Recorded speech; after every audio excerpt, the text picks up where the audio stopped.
Hello guys, how are you all? I hopefully believe that you all are quite fine.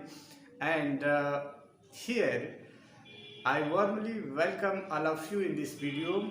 मैं आशा करता हूँ आप बहुत अच्छे होंगे इन दिनों और over here today we will read about this last part section of this chapter, and in this last video of this chapter, socialism in Europe and the Russian Revolution, students, we are going to discuss about Stalinism and collectivization. Stalinism, it has been established, this theory has been given by a dictator ruler, Stalin,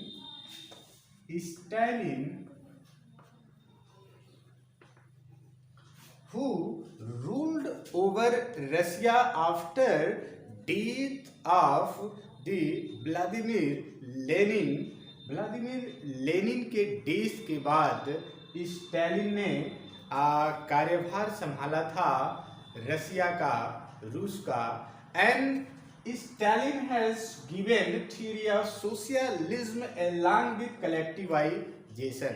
समाजवाद के साथ जो एकीकरण mainly in field of agriculture में जो collectivisation था, जो collective farms की थियरी थी, कलेक्टिव फार्म्स, फील्ड, खेत, मैदान, कलेक्टिव फार्मिंग की theory has been given by Stalin in Russia. किस प्रकार कृषि का एकीकरण किया जाए और कई किसान मिलकर, फार्मर मिलकर एक साथ खेती करते हैं एक लैंड पर. That theory has been given by, imposed by Stalin over Russian farmers, citizens of those days. So after death of Lenin in January 1924, 21 January 1924, after the death of Lenin,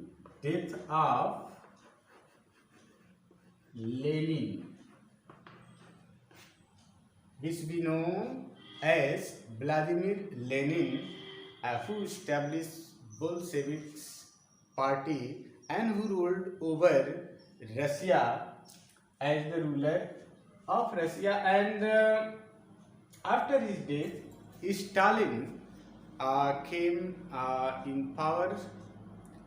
Stalin ने रसिया पर राज्य किया, जिसने ये theory दिया, theory of collectivisation in field of agriculture. Actually, Stalin himself declared as a theory, a rule of dictatorship of one man and one party. Means एक party होगी और एक ही नेता होगा, एक ही डिक्टेटर होगा, तानाशाह होगा. That has been established by Stalin in Russia after death of Lenin. Stalin कहता है कि केवल एक डिक्टेटर और एक पार्टी होगी. There must not be more than one party in Russia, and in this way Stalin developed communism in रसिया में. साम्यवाद का जो धारणा था उसको स्टेलिन ने विकसित किया along with socialism because of Lenin जिसने समाजवाद का जो स्वप्न साकार किया था रसिया में, उसी को आगे बढ़ाते हुए यहाँ पर स्टालिन कम्युनिज्म की भी स्थापना करता है रसिया में। और in this way, in order to achieve this objective, communism साम्यवाद हर जहाँ पे समानता हो, समान रूप से जो शासन सत्ता सिद्धांत बनाए जाए सबके लिए एक समान, इसके उद्देश्य की प्राप्ति के लिए स्टालिन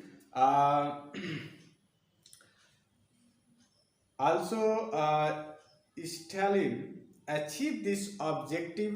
प्लानिंग कमीशन योजना आयोग का गठन किया। पहली बार पूरी दुनिया में स्टालिन ने प्लानिंग कमीशन योजना आयोग का गठन किया गया। Was constituted in 5-year plan, जो पंचवर्षीय योजना होती है। पंचवर्षीय योजना का गठन स्टालिन के द्वारा स्टालिन के द्वारा किया गया। 5-year plan, 5 years plan, Bharat में पंचवर्षीय योजना जिसकी शुरुआत 1951 में मानी जाती है, वो रसिया में 1928 में कर दी गई। 1928 में रसिया में 5-year प्लान की व्यवस्था की गई और रसिया के संविधान से, कॉन्स्टिट्यूशन से we have adopted 5-year plan from Russia Soviet संघ। Here an acute problem of grain supplies arise। इसके बाद भी जो डेवलपमेंट का जो एक ऑब्जेक्टिव अपनाया गया स्टालिन के द्वारा रसिया में, उसके बाद भी रसिया में ग्रेन का शॉर्टेज, अन्न की कमी जो है, अनाज की कमी हो जाती है।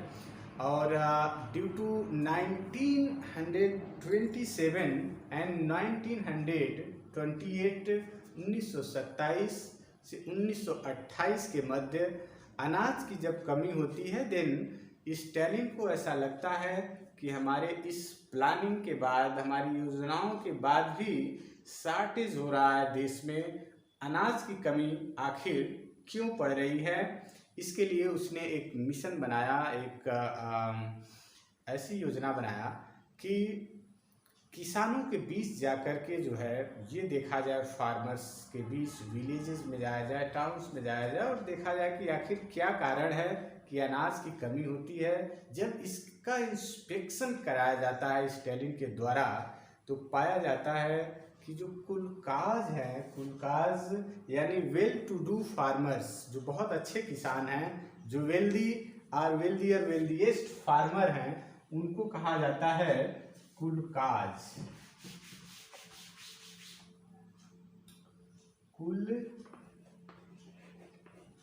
कुलकाज ये जमींदार होते हैं, बड़े किसान होते हैं, जो